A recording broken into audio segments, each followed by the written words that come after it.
With the growing wave of recent terror attacks both here in Israel and abroad, it can be hard to find hope. Thankfully for us all, though, there are many brave men and women like today's guest who are still fighting the good fight.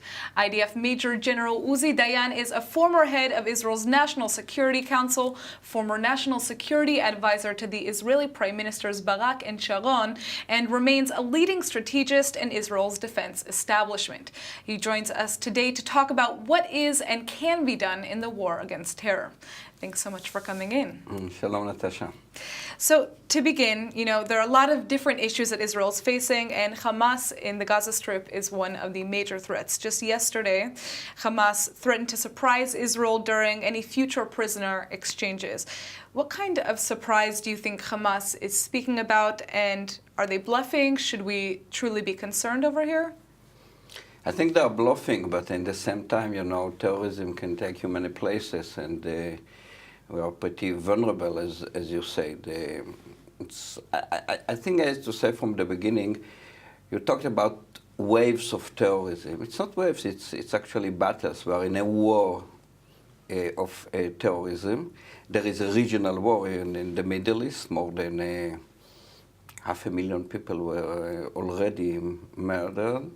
More than 7 million refugees only in this region. So it is a war.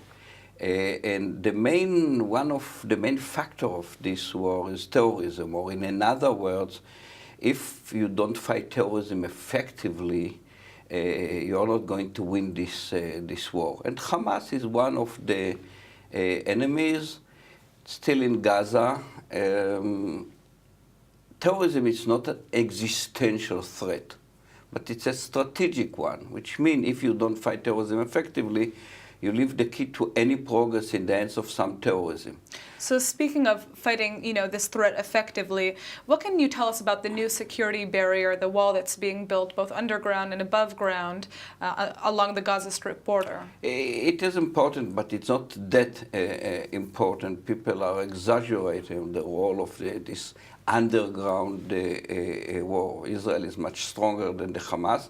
It's more like Israel have to make a decision here. So far, we are fighting the Hamas, but this is unfinished business. If we want to end it, we have to go on the head of the snake, which means the leadership of the Hamas.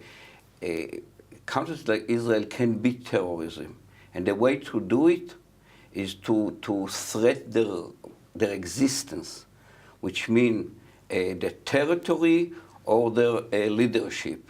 And I think that it will arrive to this position, to this moment, that Israel will have to fight the Hamas and beat the Hamas by eliminating the leadership of the Hamas. What role can international parties play in that fight, if at all? Or should there be no international involvement in Israel's fight against terror that's, within the borders? We don't ask other countries to be involved in Gaza, for example, but it's true about the regional war. We want other countries, and we expect other countries to fight terrorism. But if you fight terrorism, it's not enough to fight one sort or one kind of terrorism. Let's take ISIS, for example. We'll deal with the Hamas. What we say to other countries, especially to the Europeans, if you don't help on doing that, and they can help economically, legally, but if you don't help, at least let us do the job. When we talk about the regional war, it's not enough, for example, to fight ISIS.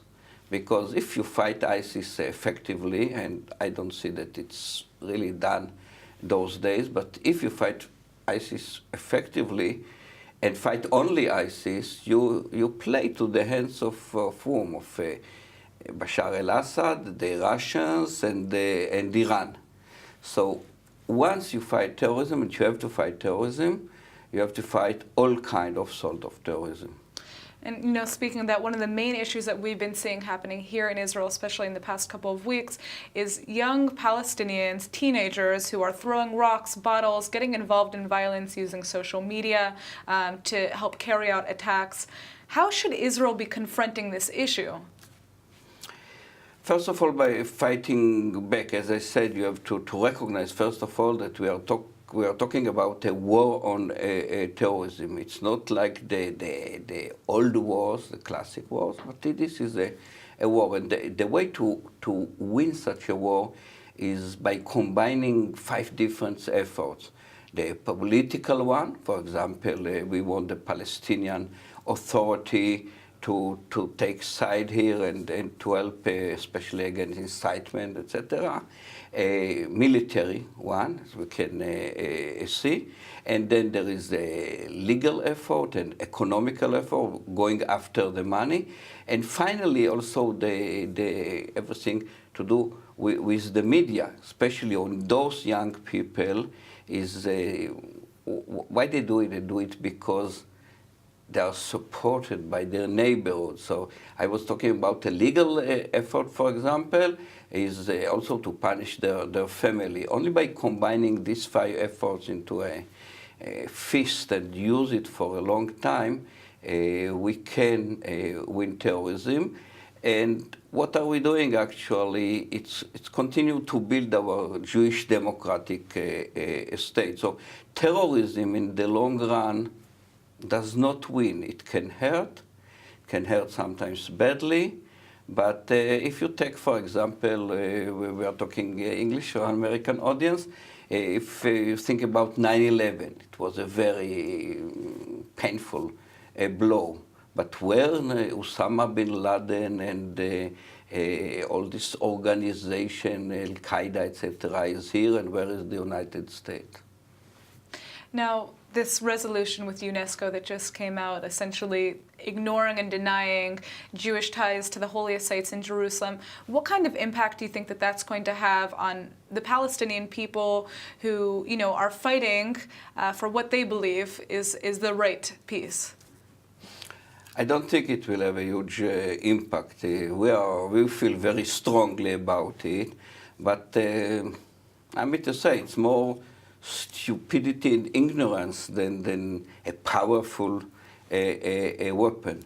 And the answer is today there is a march in Jerusalem with tens, dozens of hundreds of thousands of people out there, and we continue to build Jerusalem, and this is the right answer to just rubbish issues like, Jerusalem is not mentioned in the Quran even once.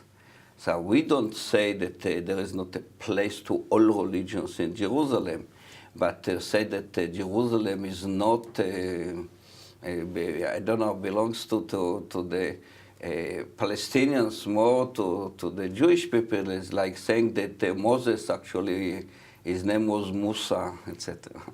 Right. Well, thank you so much for coming in and giving us your standpoint on how we should be combating terror here in Israel and abroad. Thank you very much.